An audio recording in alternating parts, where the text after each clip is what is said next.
নমস্কার, people voice নিউজে আপনাদের সবাইকে স্বাগত। এই পর্বটার আমি নাম দিয়েছি কাটাকুটি। কেন বলছি কাটাকুটি?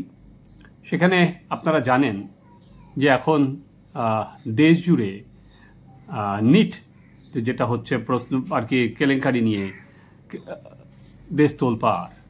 সেখানে দাঁড়িয়ে এখনো পর্যন্ত যেটা জানা যাচ্ছে, ডাক্তারির এই প্রবেশিকা পরীক্ষায় প্রচুর দুর্নীতির অভিযোগ উঠে আসছে, প্রচুর জালিয়াতির অভিযোগ উঠে আসছে। অলরেডি গ্রেপ্তারি শুরু হয়েছে বিভিন্ন রাজ্য থেকে। প্রায় বলছে প্রশ্নপত্র পিছু 40 থেকে 60 লক্ষ টাকায় এক একটা প্রশ্নপত্র বিক্রি হয়েছে, উদ্ধার হচ্ছে ব্ল্যাঙ্ক চেক, এবং কত কোটি টাকা ছাড়িয়ে যাবে কেউ জানে না। বলছে কি কেলেঙ্কারির পরিমাণ কি 1000 কোটি টাকা। কিন্তু এখনো পর্যন্ত কেন্দ্রীয় শিক্ষামন্ত্রী ধর্মেন্দ্র প্রধান কিন্তু এর সাথে কোনো দুর্নীতির যোগ দেখতে পারেননি।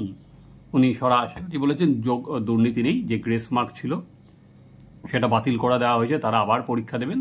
ফলে দুর্নীতি উনি স্বীকার করছেন না। তো আমি এটাকে কেন কাটাকুটি বলছি? কারণ একটাই, এই যে বাংলায় আমরা যেটা দেখতে পাচ্ছিলাম যে টেট কেলেঙ্কারি নিয়ে শিক্ষক আর কি বাংলায় শিক্ষক অশিক্ষক কর্মচারী নিয়োগ নিয়ে টেটে বাংলায় তোলপাড়। 2021 সালে মমতা বন্দ্যোপাধ্যায় সরকার আসার পর থেকেই টেট কেলেঙ্কারি সমস্ত নজির ছাড়িয়ে গেছে।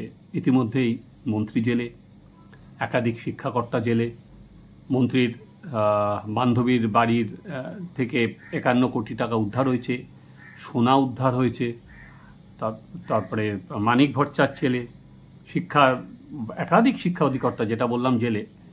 এত কিছু হওয়ার পরেও তৃণমূল সরকার বা মমতা বন্দ্যোপাধ্যায় কিন্তু এটাকে দুর্নীতি হিসাবে স্বীকার করতে নারাজ। উনি কিন্তু সেই ভুল বা আমরা এই ভুলের ওপর উঠছেন না, বা কিছু কিছু অনিয়ম হয়েছে, দুর্নীতি কথাটা নৈব নৈব চ, বেশি কিছু হলে আমি সব জানতাম না বলে একটা ডিস্টেন্স ক্লিয়ার করেছে। তো এবার বাংলায় কি হবে? ওই যে আমি বললাম ক্রস কাটা কুটি। কেন কি? এবার যেই এতদিন ধরে বিজেপি যারা নেতা আছেন, নেত্রী আছেন, তারা সবসময় দাঁড়িয়ে অভিযোগ করতেন যে শুভেন্দু অধিকারী হোক, দিলীপ ঘোষই হোক বা সুকান্ত মজুমদারই হোক, বারবার করে তারা কি বলতেন? যে তারা বারবার করে বলতেন, দেখো পশ্চিমবঙ্গের মতো এরকম শিক্ষা কেলেঙ্কারি কোথাও নেই, শিক্ষা ব্যবস্থার মেরুদণ্ডটাকে ভেঙে দেওয়া হয়েছে। এবং তারপরে দাঁড়িয়েও এখনও সেই দুর্নীতির কোথায় শেষ কেউ জানে না। এবং সেখানে এজেন্ট রেখে টাকা তোলা হয়েছে। বলা হচ্ছে ওয়েবসাইট, যেটা কুন্তল ওয়েবসাইট খুলেছিল এই দুর্নীতি চালাতে গিয়ে, এই দুর্নীতি তদন্তেই বেরিয়ে এসছে অভিষেক বন্দ্যোপাধ্যায়ের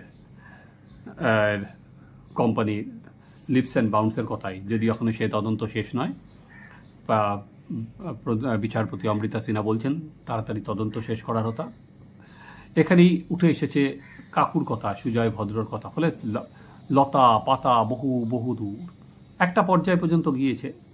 এরপরে এখন আমরা জানি না যে এর শেষ কোথায়, এর কি মাথা পর্যন্ত যাবে না যাবে না সেটা আমি জানি না। কিন্তু এবারই আমি যেটা বলছিলাম, কাহানি মে টুইস্ট। এবার যখনই বিজেপি বলতে শুরু করবে যে দেখো পশ্চিমবঙ্গে এই দুর্নীতি হয়, সঙ্গে সঙ্গে তৃণমূল কংগ্রেস রে করে ঝাঁপিয়ে পড়বে না, অলরেডি পড়েছে। অলরেডি তৃণমূল কংগ্রেসের তরফে শিক্ষামন্ত্রী বলেছেন যে এইটার কেন ইডি বা সিবিআই তদন্ত হবে না, এর কেলেঙ্কারি হচ্ছে কয়েক হাজার কোটি টাকা।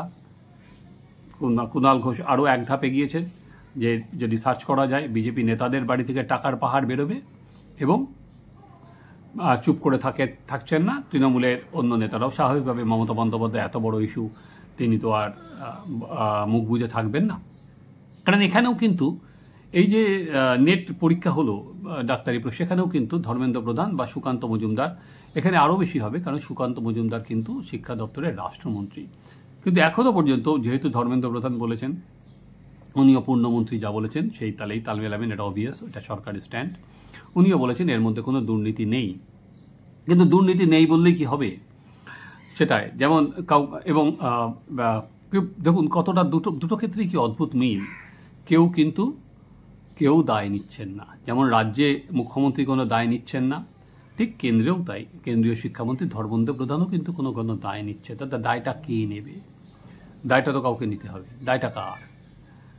যেমন ধরুন, যেটা জানা যাচ্ছে যে নেটের ক্ষেত্রে যে পরীক্ষার দিন কয়েক আগেই টেলিগ্রাম এবং হোয়াটসঅ্যাপ চ্যানেলে বিভিন্ন গ্রুপে টাকার বিনিময়ে প্রশ্ন পাইয়ে দেওয়ার প্রতিশ্রুতি দেওয়া হয়েছিল। বিষয় পিছু টাকার অঙ্কটা বলছে কোনো টাকায় 15 লক্ষ, কোনো টাকায় 20 লক্ষ, অর্থাৎ তাৎকাল 4টি বিষয়ের জন্য 60 থেকে 80 লাখ টাকা উত্তর লিখে দেওয়ার জন্য। আবার এখানে গ্যাং আছে, তার নাম হচ্ছে সলভার গ্যাং।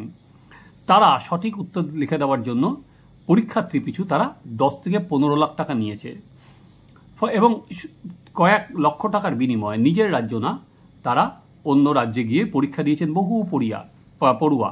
সেখানে আর কি ওএমআর শিট নিজে না লিখে সঠিক উত্তর লিখে দেওয়ার ব্যবস্থা আছে। আমাদের যেমন পশ্চিমবঙ্গে দেখেছিলেন ওএমআর শিট জালিয়াতি, যে ওএমআর শিটে কম নম্বর কোনো আর কি কোন ছোঁয়ায় বেশি নম্বর হয়ে যেত। ওএমআর শিটে 1 নম্বর পেয়েও সে 48-50 নম্বর পেয়েছে। ফলে ওএমআর শিট জালিয়াতি পশ্চিমবঙ্গের ক্ষেত্রে আমরা সিবিআই বা ইডি তদন্তে দেখেছিলাম। একইভাবে ওখানেও কিন্তু ওএমআর শিট অন্যেরা লিখে দিত এবং সেখানে যেটা হয়েছে, যেটা আমরা দেখলাম যে 67 জন এবার আর কি সর্বোচ্চ নম্বর পেয়েছে, যেটা ভাবনার বাইরে। যেটা গত বছর ছিল হচ্ছে মাত্র 3 জন, টোটাল মার্কস হচ্ছে 720। সেখানে ডাক্তারির যে প্রবেশিকা পরীক্ষায় 67 জন 1 নম্বর পেয়েছেন এবং একটা প্রাইভেট কেন্দ্র থেকে 6 জন আর কি চান্স পেয়েছেন। ফলে যে জায়গা থেকে সার্ফেস এলো, সব মিলিয়ে টাকার উত্তরটা কত সেটা এখনও তদন্ত চলছে, কেউ বলতে নারাজ। খালি 2-3টে তদন্তে প্রাথমিকভাবে যেটা এসছে সেটা অন্তত বলছে 60 থেকে 70 কোটি টাকা নগদ লেনদেনের ইঙ্গিত পাওয়া গেছে। অলরেডি বিহারে তদন্ত শুরু হয়েছে। অলরেডি যেটা হচ্ছে উত্তরপ্রদেশ, বিহার, ঝাড়খণ্ড, রাজস্থান, হরিয়ানা, গুজরাট, ওড়িশা, মধ্যপ্রদেশ, কর্ণাটক, একাধিক রাজ্যে কিন্তু এর জাল ছড়িয়ে আছে। কয়েকটা কোচিং সেন্টারও আতশ কাচের নিচে। এর মধ্যে ইতিমধ্যে সঞ্জীব মুখিয়া আর বিট্টু নামে দুজনকে হাতে নাতে ধরেছে পুলিশ।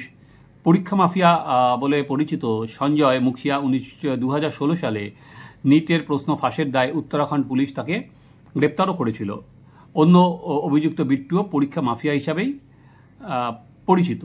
এবার দেখুন, এখানে দাঁড়িয়েও আপনি যেমন ওখানে বিট্টুর কথা শুনছেন, সঞ্জীব মুখিয়ার কথা শুনছেন, তেমনি এখানেও কিন্তু আমরা কুন্তলের কথা শুনছি, এখানে আমরা প্রসূনের কথা শুনছি, এখানে আমরা শান্তনুর কথা শুনছি, যাদেরও আপনি পরীক্ষা মাফিয়া বলতেই পারেন, যারা ওয়েবসাইট পর্যন্ত আর কি জাল ওয়েবসাইট বার করে দিচ্ছে। ফলে এদেরও তো পরীক্ষা মাফিয়া আমরা বলতে পারি। ওখানে যদি প্রশ্নপত্র ওখানে অন্যরা লিখে থাকেন, এখানেও তাই। এখানে দাঁড়িয়ে শান্তিরঞ্জনরা যেটা করেছিলেন করোনার সময়, তারা অফিস থেকে খুলে এই জাল মার্কশিট বানিয়েছিলেন, সেগুলো বিলি করা হয়েছিল। ফলে কি আছে যে দুর্নীতি দুটো জায়গায় দেখতে পাচ্ছি হয়েছে, এর বাইরে কোনো কিছু নেই। দুটো জায়গায় কেউ দায় নিচ্ছেন না, না এখানে মুখ্যমন্ত্রী নিচ্ছেন, বা এখানে শিক্ষামন্ত্রী নিচ্ছেন, বা ধর্মেন্দ্র প্রধান নিচ্ছেন, বা প্রধানমন্ত্রী নরেন্দ্র মোদী এখনো পর্যন্ত এই বিষয়ে সবে উনি বসেছেন, এখনো বিষয়ে এই শব্দে কোনো শব্দটি করেননি। কিন্তু পরীক্ষাটি যখন হয়েছিল তখনও বিজেপি সরকারও, আগের সরকারও বিজেপিরই ছিল, সেই ধর্মেন্দ্র প্রধানই তার শিক্ষামন্ত্রী ছিলেন। ফলে দায় কেউ নেয় না।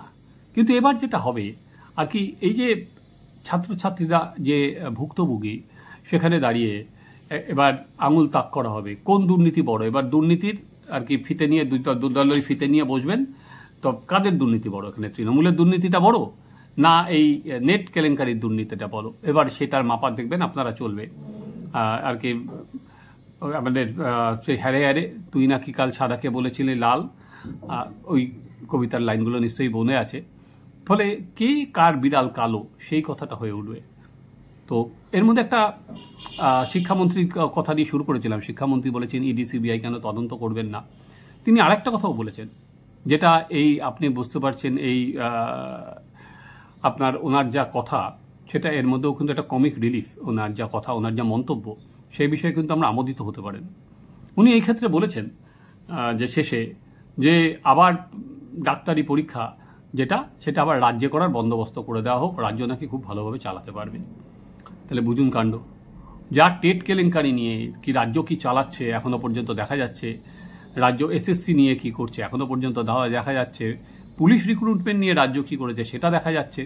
ফলে রাজ্যের ওপর যদি এই ভারটা ছেড়ে দেওয়া হয় তাহলে কিন্তু রাজ্য নাকি খুব সঠিকভাবে চালাতে পারবে। ফলে এর অনেক কিছুর মাঝে এই আর কি কেলেঙ্কারির জাল যেরকম উঠছে, সেই উদ্বেগ উৎকণ্ঠের মাঝে কিন্তু সত্যি শিক্ষামন্ত্রীর এই কথাটা কিন্তু খুব আপনাদের মজাই লাগবে বা আমোদে লাগবে যে রাজ্য তাহলে কেন পাচ্ছে না এখনো পর্যন্ত, যে ছেলেমেয়েগুলো রাস্তায় বসে আছে তাদের চাকরি দিতে এখনো কেন পাচ্ছে না রাজ্য, তাদের পাশে কোনো সুরাহার ব্যবস্থা কেন পাচ্ছে না, এখনো কেন মুখ্যমন্ত্রী সেখানে একবারও যে গেলেন না।